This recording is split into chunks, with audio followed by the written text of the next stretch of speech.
Mary Hartman. Mary Hartman was a television sensation in 1976, exposing the madness, chaos, and darkness of American life.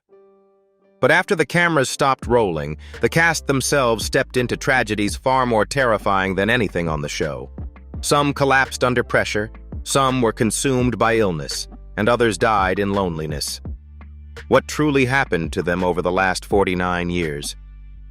Let's explore their real names and honor the legacies they left behind. Louise Lasser as Mary Hartman. Louise Lasser was born on April 11, 1939 in New York City. In 1976, at just 37 years old, she appeared in Mary Hartman, portraying Mary Hartman, the naive housewife drowning in the bizarre tragedies of suburban life. Her 325-episode performance turned her into a satirical icon of American television and completely reshaped her public image. But behind Mary Hartman's bitter humor was a deeply wounded Louise Lasser, still reeling from her failed marriage to Woody Allen. Years of battling depression, along with the haunting memories of her mother's suicide and her father's later suicide, made her act as if she were constantly trying to keep herself from falling apart. As the grueling 5-day-a-week shooting schedule tightened around her, the pressure finally exploded. She clashed with Norman Lear, and the press branded her as too unstable to trust. Her career afterward was overshadowed by that eccentric reputation. Major projects passed on her. She was labeled difficult after the infamous Saturday Night Live incident, and she carried her depression like a shadow that never lifted from her shoulders. Even her powerful performances in Take the Money and Run and Happiness only emphasized the deep anxiety within her. By 2025, at age 86, Louise Lasser lives quietly in Manhattan, teaching acting and occasionally reflecting on her days as Mary Hartman. Her estimated net worth is around $1.5 million. Not large, but enough for her to live out her days in her own quiet peace. Graham Jarvis as Charlie Haggers. Graham Jarvis was born on August 25, 1930, in Toronto, Canada. He joined Mary Hartman in 1976 at age 46 as Charlie Haggers, the sweet, simple, slightly clueless husband who represented the show's satire of small-town American life. Appearing in over 300 episodes, he became one of the series' most familiar faces. But behind that comedic exterior was a life filled with anxiety and fear of failure. As the son of immigrants, Graham had to fight his way into Hollywood, constantly rejected for having too Canadian a voice. He endured long periods of unemployment that pushed him into mild depression and occasional drinking. His marriage to Joanna became his one source of stability, though they spent countless nights worrying as money ran out, and he accepted any small role he could find just to keep the family afloat. Those relentless pressures eventually took a devastating toll on his body. Years of non-stop filming, constant travel, and accumulated stress led to multiple myeloma, a brutal form of blood cancer that made his bones feel as if they were being crushed every day. He continued acting almost until the end, from Murder, She Wrote to Star Trek, The Next Generation. But audiences never saw the pain he endured after every scene. Graham Jarvis passed away on April 16, 2003 at age 72 after a long battle with multiple myeloma. He was laid to rest at Valley Oaks Memorial Park. At the time of his death, his net worth was about $2 million, the modest result of more than 40 years of dedication, a small number compared to the pain and perseverance he carried until the very end. Greg Mullive as Tom Hartman. Greg Mullive was born on September 10, 1939 in Buffalo, New York. In 1976, at 37 years old, he took on the role of Tom Hartman, the awkward, bumbling husband who was almost always helpless in the face of the Hartman family's chaos. Over 325 episodes, he became one of the core faces of Mary Hartman, delivering a kind of bitter, painfully honest, dark comedy. But outside the frame, Greg's life was nowhere near as lighthearted as the laughter he produced. As the son of a professional baseball player, he carried the pressure of succeeding at any cost, to the point that he dropped out of school to audition, only to be rejected repeatedly for being too average-looking. That insecurity weighed heavily on his marriage to Meredith McRae. Jealous arguments, an affair on Meredith's part, and the night Greg discovered the truth shattered him completely. He fell into deep depression, suffered chronic insomnia, and later admitted that during that period, there wasn't a single day I wanted to wake up. After leaving the series, Greg couldn't escape Tom Hartman's shadow. Supporting roles in Heartbeat or a few episodes of iCarly felt like desperate attempts to stay in the business, but a 2-year stretch of unemployment nearly broke him. His marriage collapsed, his career wavered, and age brought degenerative joint issues that made performing physically difficult. By 2025, Greg Mullivet, now 86, lives quietly in California and only occasionally appears at nostalgic reunion events. His estimated net worth is about $3 million, mostly from royalties and pension payments.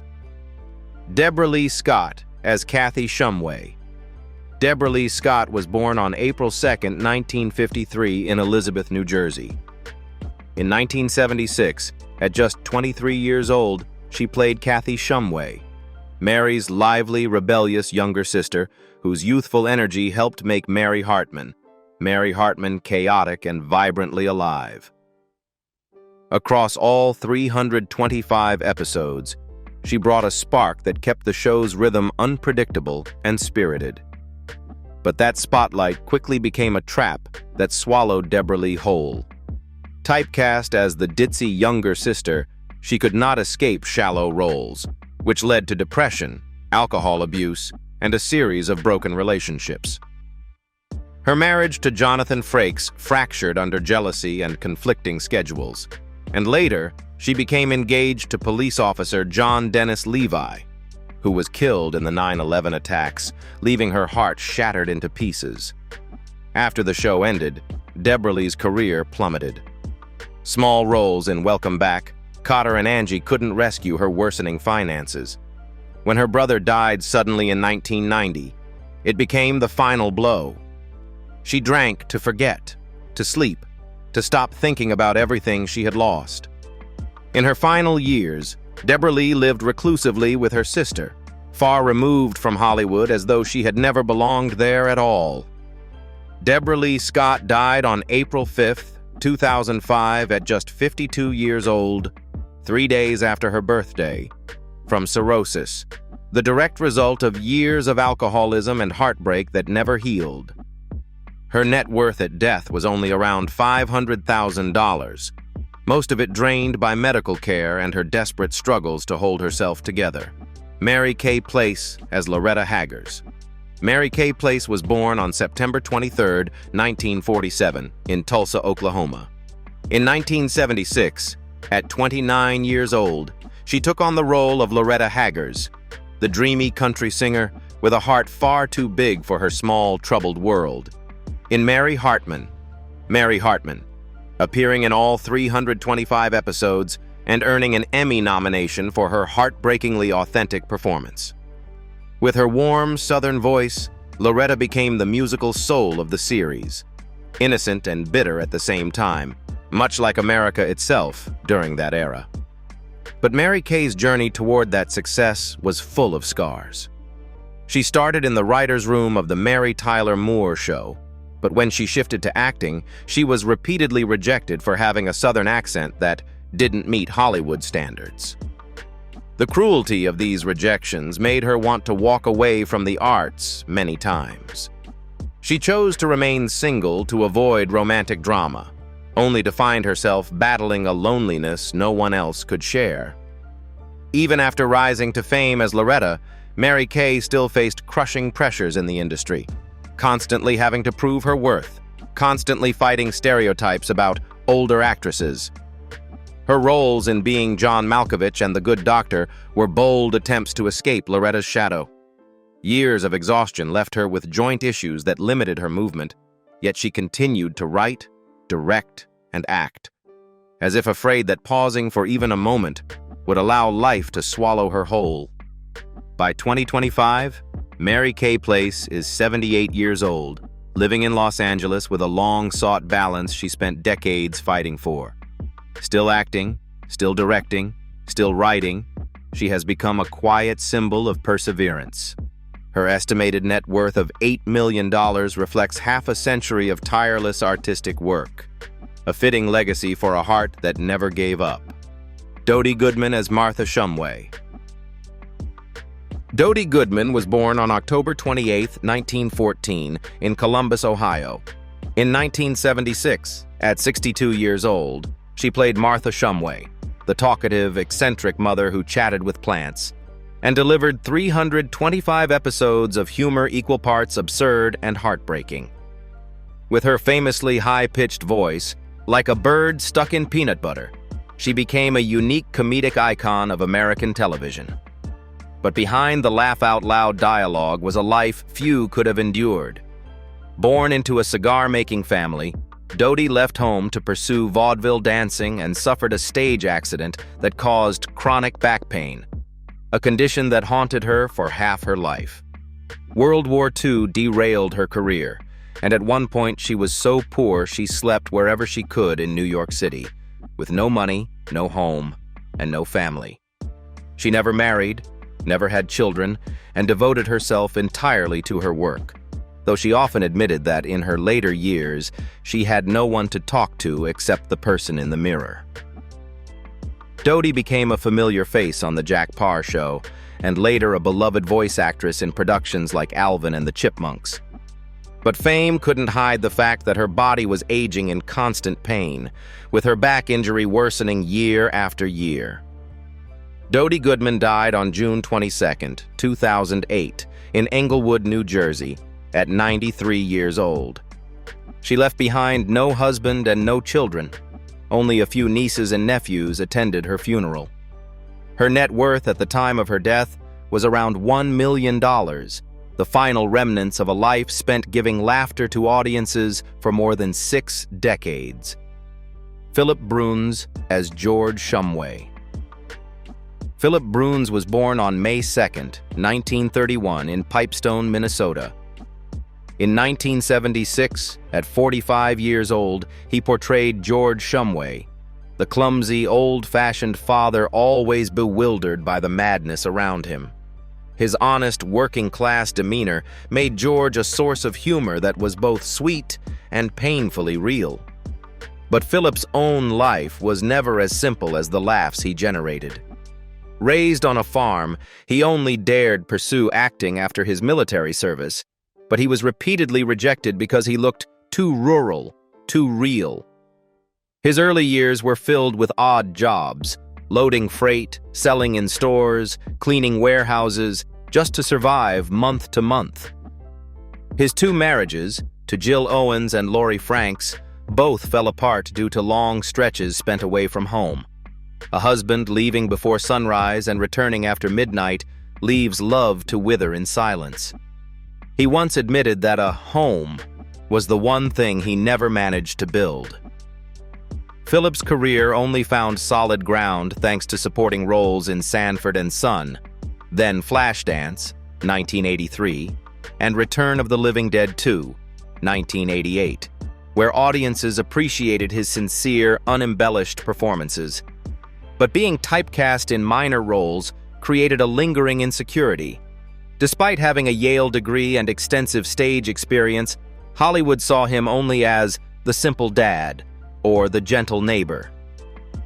That sense of injustice left him quietly lonely in his final years.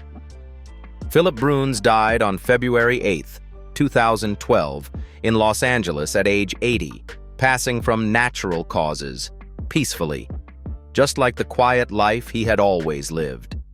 His net worth at death was around $1.5 million, the legacy of a disciplined, hard-working artist who was never fully recognized for the depth of his craft. Dabney Coleman as Merle Jeter. Dabney Coleman was born on January 3, 1932, in Austin, Texas. In 1976, at 44 years old, he played Merle Jeter, the sly, conniving, but irresistibly charismatic bar owner in Mary Hartman. Mary Hartman, appearing in 148 episodes and becoming one of the show's most addictive antagonists. Merle was the role that opened the doors for Dabney's golden era of brilliantly unlikable characters. But in real life, Dabney paid a heavy price for that success. A graduate of the Virginia Military Institute, he entered Hollywood during a politically sensitive era and found himself lightly blacklisted because of personal views. His two marriages, to Anne Harrell and Jean Hale, both collapsed under jealousy, career pressure, and Dabney's own obsession with success he felt he hadn't yet achieved. His 4 children grew up through long stretches without him, while Dabney lived with a quiet, constant guilt. He wanted to be a good husband and father, but Hollywood never gave him enough room to keep his family together. When 9 to 5, 1980, and Tootsie, 1982, turned him into a major star, Dabney still couldn't escape the cycle of pressure.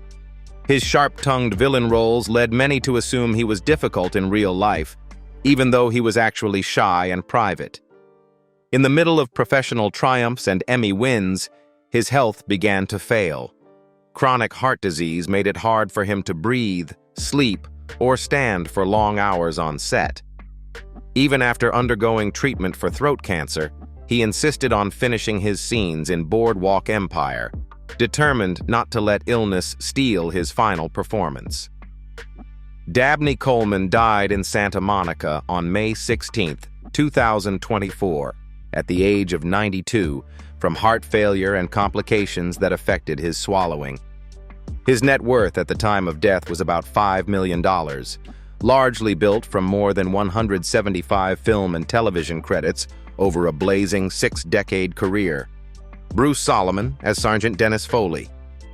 Bruce Solomon was born on August 12, 1943, in New York, and in 1976, at 33 years old, he played Sergeant Dennis Foley, the young, polite police officer with a hint of sarcastic romance, appearing in 104 episodes of Mary Hartman, Mary Hartman. That kind police officer image made him a gentle, grounding presence in the show's chaotic universe.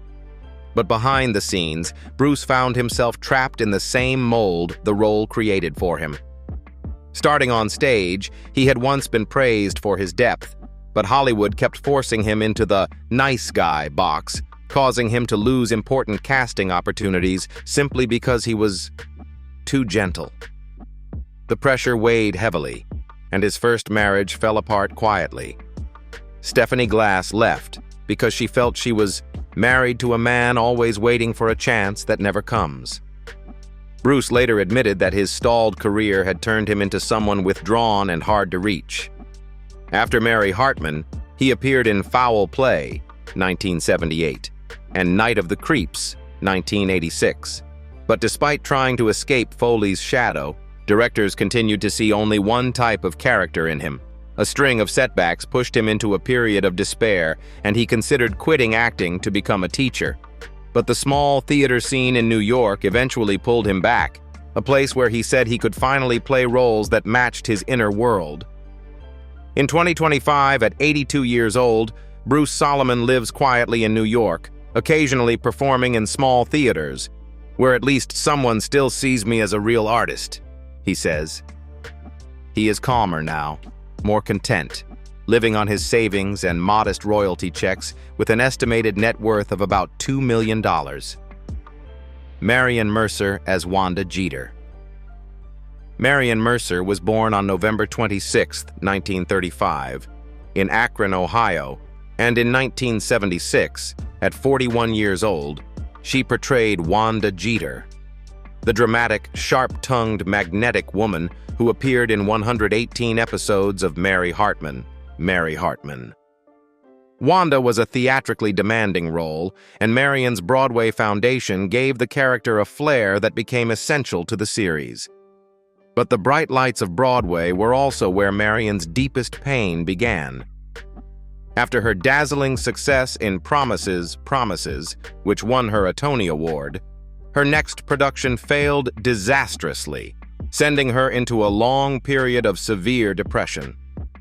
Her marriage to Gene Lindsay fractured under the combined weight of illness and career pressure, leaving Marion to battle her mental health while her personal life fell apart.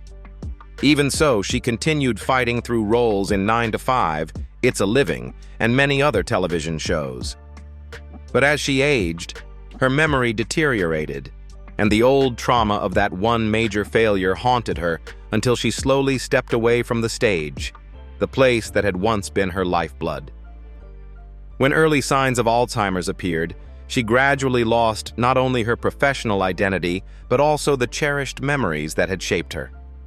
Marion Mercer died on April 27, 2011, in Newbury Park at 75 years old, after years of battling Alzheimer's complications. She passed away in a retirement home for actors, a place where many once famous stars spend their last days in quiet obscurity. Her net worth at death was about $3 million, drawn mostly from her theater and television legacy. Dennis Berkeley as Max Slattery. Dennis Berkeley was born on September 10, 1945, in Van Nuys, California, and in 1976, at 31 years old, he played Max Slattery, the rough-edged, dust-covered Texan in Mary Hartman. His burly frame, wild beard, and thick Southern drawl made him one of the most authentically grounded characters in the entire series. But behind that rugged appearance was a life weighted with pressure. Raised in a poor working-class family in Texas, Dennis was constantly typecast as the redneck, crude, volatile, shallow men, a stereotype that left him unemployed for long stretches and occasionally forced to take odd jobs just to support his family. His marriage to Laura lasted from 1967 until his death, but not without storms. The financial strain of raising 2 children while his career fluctuated caused periods of conflict so intense that they separated for a time.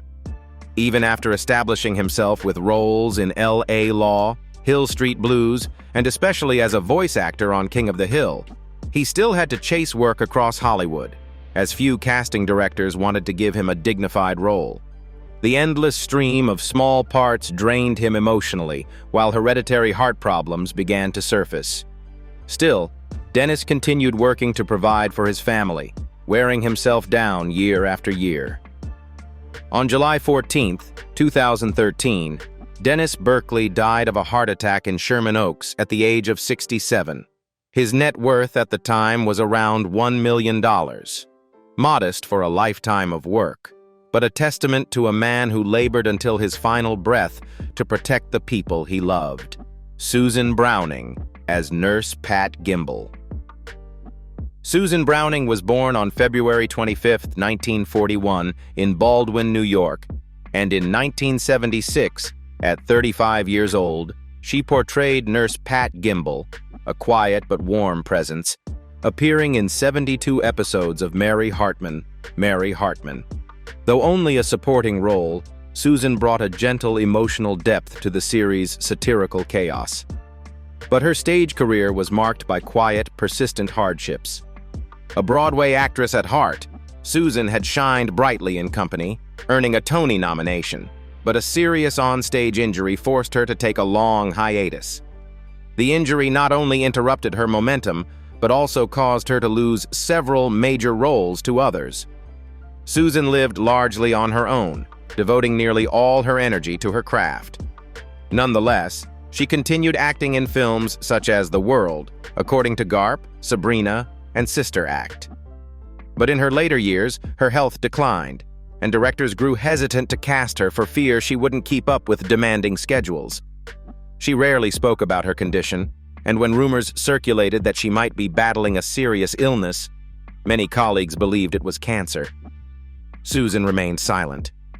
On April 23, 2006, Susan Browning died in New York at the age of 65, after a brief but aggressive illness. Her net worth at the time was about $1.2 million, largely from Broadway and the roles she poured her heart into, leaving behind a soft yet enduring imprint on the audiences who loved her. Sid Haig as Texas.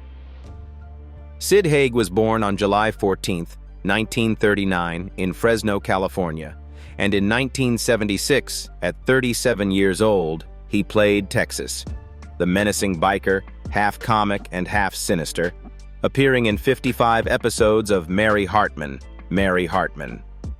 With his icy stare and gravelly voice, he gave the character a strange, threatening energy that audiences couldn't look away from. Yet Sid's life was a journey filled with steep cliffs. He originally came from music, even scoring a youthful hit with Full House, but when his music career collapsed in the 1970s, he fell into a deep crisis and nearly quit the business altogether after being typecast as the dumb heavy. He often said, with bitterness, that Hollywood only wanted him with messy facial hair and a violent glare, even though in real life he was gentle to a fault. That despair pushed him to step away from acting entirely in 1992, living quietly like someone forgotten by the very industry he once trusted. Everything changed when House of 1,000 Corpses came along. His role as Captain Spaulding, the terrifying deranged clown, revived his career, but also placed enormous pressure on Sid. He constantly feared he wasn't strong enough to keep going, especially as age caught up with him. His late marriage to Susan Oberg in 2007 became one of the few bright spots in his turbulent life. She stood by him through emotional collapses and the nights he lay motionless from exhaustion after long days on set. In September 2019, after a fall at home, Sid slipped into a coma and died shortly afterward at age 80. His net worth at the time was about $1.5 million, most of it earned from the very role Hollywood once refused to let him play. Martin Mull as Garth Gimble. Martin Mull was born on August 18, 1943 in Chicago, and at 33 in 1976, he appeared on Mary Hartman. Mary Hartman as Garth Gimble, a sharp-tongued satirist, a character so irritating and bizarre that he became unforgettable. With just 43 episodes, Martin turned Garth into a symbol of 1970s American TV irony. But Martin's path was never as colorful as his comedy. Before fame, he went bankrupt when his debut album flopped disastrously, leaving him in debt and on the brink of abandoning his career. Creative pressure crushed him to the point of constant insomnia and panic attacks, terrified he might be a one-shot artist. Meanwhile, his marriage to Wendy Haas lasted 4 decades, but weathered its share of storms. Martin often carried his fear of failure into their home, forcing the couple to take breaks just to keep the relationship from falling apart. Even so, Martin rose spectacularly. He became Leon Karp on Roseanne, Gene Parmesan on Arrested Development, and earned both Emmy and Grammy nominations. Yet behind the quick wit, friends said he carried the sadness of an artist always afraid the lights would go out. In his later years, illness quietly pulled him away from film sets.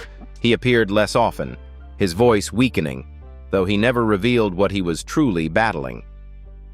On June 27, 2024, Martin Mull died in Los Angeles at the age of 80. His net worth at the time was around $8 million, built from decades of creating, performing, and pushing through pain to keep making art. Those laughs from 1976 now echo only as memories, while the cast scattered into lives filled with tears and struggle. Which story shocked you the most after 49 years? Leave your thoughts below, and don't forget to subscribe so you don't miss the next chapters.